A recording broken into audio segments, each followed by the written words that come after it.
हुनर की रोशनी से जगमगाते हैं जो, उभरते कलाकार बन सपने सच कर जाते हैं वो। नमस्कार, मैं भारती पांडे आप सभी दर्शकों का एक बार फिर से बहुत बहुत स्वागत करती हूँ दूरदर्शन के इस शानदार कार्यक्रम उभरते कलाकार में। उभरते कलाकार सिर्फ एक कार्यक्रम नहीं है, एक ऐसा मंच है जिसमें हम स्वागत करते हैं उन कलाकारों का जिसमें अपने टैलेंट के प्रति, अपने हुनर के प्रति जज्बा है। आज इस मंच पर हमारे साथ प्रस्तुत हैं राधिका रमेश जी, जो हमें अपने नृत्य के ज़रिए हमें बताएंगी कि उनकी प्रस्तुति क्या है। इस मंच पर हम दिखाते हैं कि किस तरह से नृत्य हो या संगीत हो, वो कैसे अपनी कला को प्रस्तुत करते हैं। इस मंच पर आज प्रस्तुत करेंगी कथक नृत्य, कथक शास्त्रीय नृत्य। जो कथक एक शब्द ही ऐसा है जो अपनी कहानियों को नृत्य में बयां करती है। इस कला को प्रस्तुत करने के लिए हमारे साथ मौजूद हैं राधिका जी। तो चलिए जानते हैं इनसे इस कला को कैसे प्रस्तुत करती हैं, इनका परिचय जानेंगे, इनसे मिलेंगे और जानेंगे इनकी कहानी इन्हीं की ज़ुबानी। तो राधिका जी, सबसे पहले मैं आपका इस कार्यक्रम में बहुत बहुत स्वागत करती हूँ। सबसे पहले आप हमें, हमारे दर्शकों को अपना परिचय बताइए ताकि वो शुरुआत से ही आपसे जुड़ सके। जी नमस्कार भारती जी, सभी दर्शकों को मेरा प्रणाम। मेरा नाम राधिका रमेश है। मैं जमशेदपुर की एक कथक नृत्यांगना हूँ और सर्वप्रथम दूरदर्शन के पूरे टीम, कला उद्यान एडमिनिस्ट्रेटर मिस्टर राकेश चौधरी और मेरी गुरु मिसेस नवोमिता चौधरी का मैं दिल से आभार व्यक्त करती हूँ कि उन्होंने मुझे ये सुंदर मंच दिया है अपनी नृत्य प्रस्तुति के लिए। तो भगवान के आशीर्वाद से, मेरे माता पिता के प्रेम और आशीर्वाद से मैं आशा करती हूँ कि आज मैं एक अच्छी प्रस्तुति दे सकूँ। तो चलिए, दर्शकों को ज़्यादा वेट नहीं करवाते, ज़्यादा इंतज़ार नहीं करवाते, आपकी पहली प्रस्तुति के बारे में जानते हैं कि आपकी पहली प्रस्तुति क्या है। जी, मेरी पहली प्रस्तुति है शिव स्तुति। शिव स्तुति हम लोग कथक में यूजुअली 2 प्रकार के मेन करते हैं। एक तांडव अंग दिखाते हैं शिव जी का और एक लास्य अंग। तो आज मैं शिव जी के तांडव अंग को दिखाने की कोशिश करूँगी। जी ठीक है, अपनी पहली प्रस्तुति हमें दिखाइए फिर। हाँ।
सब हार गए।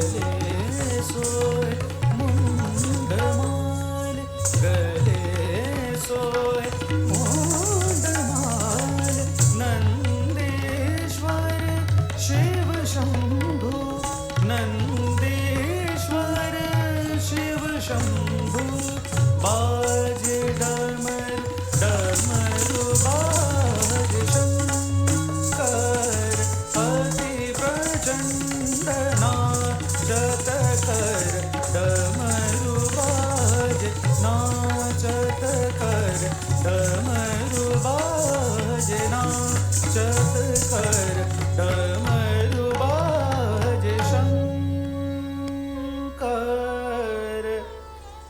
अति प्रचंड। बेहद खूबसूरत, बहुत अच्छा नृत्य आपने पेश किया। मतलब साक्षात लग रहा था कि आपने शिव जी की स्तुति बनाई, पहले उनका स्वरूप बनाया है और उनके तांडव को, उनके प्रचंड रूप को किस तरह से आपने इस प्रस्तुति के ज़रिए हमें दिखाया है बहुत। और इसमें एक ख़ास बात हमें यह लगी कि आपने जो एक्सप्रेशन दिया है वो बहुत लाजवाब था। मतलब ये एक्सप्रेशन खुद ब खुद आता है या फिर ये आपके नृत्य के प्रशिक्षण की एक स्टेप है जिसमें आपको एक्सप्रेशन के लिए सिखाया जाता है? पहले तो आपका बहुत बहुत धन्यवाद। दूसरी बात, हमारे नृत्य की ट्रेनिंग में ही अभिनय एक बहुत ही मुख्य अंग है जी। उसे नृत्य की आत्मा कहा जाता है। जी। तो हमें ट्रेनिंग भी अभिनय का दिया जाता है। उसके साथ साथ जब हम नृत्य करते हैं तो उस गाने में हमें पूरी तरह उसी में हमें खो जाना होता है। है। तो उसका जो एक्सप्रेशन है हमें उस कैरेक्टर के अंदर चले जाना है। तो जैसे अब शिव स्तुति कर रहे हैं तो शिव की भक्ति हम कर रहे हैं, साथ साथ उन्हें भी हम रिप्रेजेंट कर रहे हैं। हम नृत्य में किसी भी भगवान के ऊपर हम नृत्य करते हैं तो उनके एनर्जी को हम अपने अंदर लाने की कोशिश करते हैं। जी, वही एनर्जी हमें दिखी कि मतलब इतने एनर्जी के साथ आपने ये परफॉर्म किया और अभी आप इतने एनर्जेटिक हैं अभी भी कि आप बोल पा रही हैं। डांस के बाद भी इतने एनर्जी है आप में। और शायद हमारा कल्चर ही ऐसा है कि हम अपनी कोई भी शुभ कार्य को स्टार्ट करने से पहले ईश्वर की आराधना करके ही शुरुआत करते हैं। तो ये बहुत अच्छी ख़ास बात लगी मुझे आपकी। अच्छा, हमें और हमारे दर्शकों को आप ये बताएं कि आपने इस क्षेत्र में अपनी जर्नी कैसे स्टार्ट की? इसमें आपका किन किन ने आपका साथ दिया है? जी, ये मेरी नृत्य की journey at the age of 13-14 मैंने शुरू की। तब मुझे कथक में एक रुचि आई। इट वाज सडन, मतलब अचानक मुझे रुचि आई। तो मैं गुरु नवोमिता चौधरी से ही मैं सीख रही हूँ। अभी 7 साल हो गए मेरे सीखते। तो अभी वही मेरी जर्नी है, चल रही है और भी बहुत सीखने को है। अभी मैं 7th ईयर में हूँ, प्रयाग संगीत समिति से मैं कर रही हूँ। तो 7th ईयर मास्टर्स होता है, 8th ईयर भी मास्टर्स होता है, 7th और 8th ईयर। तो बस वही चल रहा है मेरा। और इसके साथ साथ क्या नृत्य के साथ साथ आपकी एकेडमिक भी है, इसमें भी आप अपना फोकस कर रहे हैं पढ़ाई को लेकर? जी, मैं सीए कर रही हूँ। तो सीए आर्टिकलशिप में मैं भी हूँ। बेहद खास। हाँ। मतलब आप दोनों को, अपना पढ़ाई को भी लेकर नृत्य को भी जो बैलेंस करके आप चल रही हैं, बहुत खास बात है आपकी। सब भगवान के आशीर्वाद है, माता पिता का सहयोग है। अच्छा। हाँ। और इसमें माता पिता के साथ और किन किन ने आपका साथ दिया है? कि जैसे होता है ना, प्रोत्साहन मिलना बहुत बड़ी बात है कि हाँ। काफ़ी लोग ऐसे होते हैं जब बोलते हैं कि एकेडमिक पे फोकस करो, नृत्य होता रहेगा, मतलब उसको बैकअप के लिए लेकर के चलते हैं। नहीं, तो ऐसा कभी भी किसी ने बोला नहीं है मुझे। मेरी मौसी जो पंडित जसराज जी की सीनियर डिसाइपल है जी, तो उनसे भी बहुत प्रोत्साहन मिला है मुझे। अपने गुरु से, माता पिता से तो हमेशा मिलता रहा है। तो बस वही, मेरे परिवार वाले सभी मतलब बहुत ही आर्ट के फैमिली से ही हम बिलोंग करते हैं जी। तो कभी भी ऐसा कोई किसी ने रोका नहीं है कि ये परफॉर्मेंस मत दो। ऐसा बहुत अच्छा लगा जानकर कि आपके परिवार आपके साथ इतना साथ दे रहे हैं आपका। तो चलिए, हम हमारे दर्शकों को ज़्यादा इंतज़ार नहीं कराएंगे, आपके अगले परफॉर्मेंस के बारे में जानते हैं। जी, मेरी प्रस्तुति होगी 3 ताल। ये शुद्ध नृत्य का पार्ट है कथक में, जो कथक के टेक्निकल भाग को दिखाता है। तो 3 ताल 16 मात्रा की एक ताल है। उसमें विभिन्न ठाट से शुरू होके आमद, उठान, तोड़े, टुकड़े वगैरह मैं प्रस्तुत करूँगी। ताल 3 ताल जी।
राधिका जी, इतनी एनर्जी कहाँ से, कैसे, मतलब पहली प्रस्तुति के बाद भी सेम लेवल के एनर्जी के साथ आपने इतनी बखूबी परफॉर्म किया है। आपने कैसे आती है, कहाँ से आती है ये एनर्जी जी?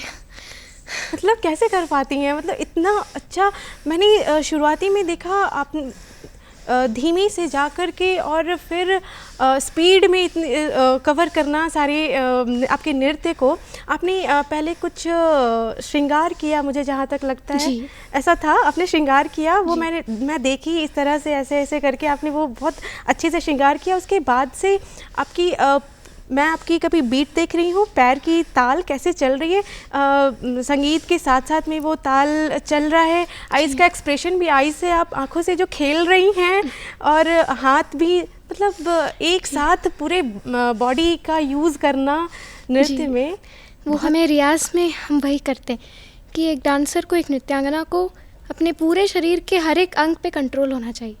जी बिल्कुल, वही साफ साफ पता चल रहा था। मतलब सर से लेकर कर पाँव तक मैं कहूँ तो आँखों की एक्सप्रेशन के साथ मुस्कुराहट, कब कहाँ पे गुस्सा वाला एक्सप्रेशन करना है, कब कहाँ रूठने वाला करना है, सारी चीज़ें बहुत बरकरार नज़र आ रही थी, बहुत खास। मतलब डांस के ऐसे काफ़ी सारे फॉर्म होते हैं, हमारे दर्शक जानना चाहेंगे कि आपने कथक को ही क्यों चूज़ किया? डांस के शास्त्रीय नृत्य तो बहुत हैं और मुझे सभी पसंद है, पर नृत्य कथक के प्रति मेरा अलग ही रुझाव है जी। मुझे उसकी, मतलब सभी नृत्यों को कंपेयर जब करें तो कथक सरल है समझने में। और जी, क्योंकि ये कहानियों को जी, व्यक्त करती है, पूरी कहानियाँ, कथक में तो पूरी ही कहानी है, कथक का नाम ही कथा से आया है। जी, वही मैं देख रही थी कि जैसे आपने शिव तांडव भी जो शुरुआती में किया, उसमें भी बहुत अच्छे से शिव का जो रूप है उसको आपने प्रदर्शित किया। शायद वो कुछ कहानी से रिलेटेड होंगी, और अभी जो आपने ये ताल पे जो आपने ये किया वो भी कुछ कहानी व्यक्त कर रही थी श्रृंगार के दौरान, फिर रूठना मनाना, ये सारी चीज़ें भी इसमें नज़र आ रही थी आपके नृत्य में। जी, टेक्निकल एस्पेक्ट था, 3 ताल टेक्निकल है पूरा। शिव स्तुति में शिव जी का पूरा रूप है, और अभी मेरी जो तीसरी प्रस्तुति है वो कृष्ण लीला के ऊपर है। जी, मतलब उसमें भी कुछ कहानी से रिलेटेड होगी कि हाँ, उसमें कृष्ण की भक्ति को दिखाया गया है, जो गोपियों के मन में श्री कृष्ण के प्रति भक्ति है उसे उसमें व्यक्त करेंगे। अच्छा, आपके जो नृत्य का ये जो एनर्जी लेवल रहता है, ये कैसे आता है, मुझे ये जानना है, बहुत उत्सुकता हो रही है कि मतलब इतना कैसे, इतना लॉन्ग परफॉर्मेंस के बाद भी एनर्जी बनना, एनर्जी रहना कैसे हो पाता है? ये सिर्फ रियाज से ही मुमकिन है, सिर्फ रियाज। अच्छा, आप एकेडमी के साथ साथ आप रियाज नृत्य के लिए कैसे कर पाती हैं, कैसे अपना समय निकाल पाती हैं? वो हो जाता है, दिन में 1 घंटा या आधा घंटा भी काफ़ी है, पर वो छूटना नहीं चाहिए, कंसिस्टेंसी होना चाहिए। मतलब आप एकेडमी के साथ साथ में ये नृत्य का भी बैलेंस बनाकर चलती हैं? ऐसा नहीं कि किसी दिन गैप हो गया? कभी कभी हो जाता है गैप, कभी कभी हो जाता है, जब थक जाते हैं बहुत तो गैप हो जाता है, पर ऐसे लॉन्ग टाइम के लिए मैंने गैप नहीं दिया अभी तक, तो बैलेंस हो पाता है। हाँ। तो चलिए, हम हमारे दर्शकों को ज़्यादा इंतज़ार नहीं कराते हैं, वो शायद आपकी और भी परफॉर्मेंस को देखने के लिए उतने ही उत्सुक होंगे जितने कि मैं उत्सुक हो रही हूँ। तो चलिए, आपके फटाफट से तीसरी परफॉर्मेंस को देखते हैं। ठीक है, मेरी तीसरी प्रस्तुति कृष्ण लीला है। जी, तीसरी प्रस्तुति दिखाएं।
बेहद ख़ास, बेहद उम्दा राधिका जी। बहुत सुंदर नृत्य प्रस्तुत किया आपने। कैसे उनका श्रृंगार किया कान्हा जी का और उन पे हार चढ़ाया और आरती भी की। मतलब शुरुआत में भी आपने ईश्वर की आराधना के साथ अपने परफॉर्मेंस को शुरू किया और शिव की और कान्हा की आराधना के साथ ही, मतलब ईश्वर की आराधना के साथ ही आप यहाँ पे समाप्त भी कर रही हैं अपनी परफॉर्मेंस। ये आपकी बहुत ख़ास बात है। आप हमारे दर्शकों को ये बता दें कि आप हमारे जो दर्शक हैं ऐसे, उनको आप क्या आप अपने जैसे नृत्य के साथ साथ उनको क्या ये शिक्षा देना चाहेंगे, क्या बताना चाहेंगी? जी, मैं बोलना चाहूँगी कि हमारा अस्तित्व है, भगवान की भक्ति करना ही हमारा अस्तित्व है, हम मनुष्य हैं इसीलिए। तो मेरे लिए ये नृत्य ही भगवान को प्राप्त करने का एक ज़रिया है और मैं प्रोत्साहित करूँगी जितने भी युवा हैं उनको मैं ज़रूर प्रोत्साहित करूँगी कि कोई ना कोई कला ज़रूर करें और भगवान से जुड़ जाए। बहुत अच्छा। तो दर्शकों, जैसा कि आपने देखा और जाना इनकी प्रस्तुति को और इनकी परिचय को, इनके जीवनी को हमने जाना। कितने मेहनत से, कितने अच्छे से इन्होंने अपना प्रस्तुति को दिया है। इनके परिवार वालों ने कितना सपोर्ट किया है, इनको कितना सहयोग किया है। हम राधिका जी के उज्जवल भविष्य के लिए कामना करते हैं कि आप आगे भी ऐसे ही बढ़ें, ऐसे ही आगे तरक्की करें और परिवार और हमारे देश का भी नाम रोशन करें। आपका इस कार्यक्रम में आने के लिए राधिका जी मैं बहुत बहुत धन्यवाद करना चाहूँगी आपका। बहुत बहुत धन्यवाद। उभरते कलाकार के अगले अंक में हम आपसे फिर मिलेंगे एक नई सितारे, एक नए युवा उभरते सितारे के साथ। अभी तो हमारे पास समय का थोड़ा अभाव है, वरना हम और भी इनकी प्रस्तुतियों को देखते, लेकिन फ़िलहाल के लिए अब हमें इजाज़त दीजिए। जोहार।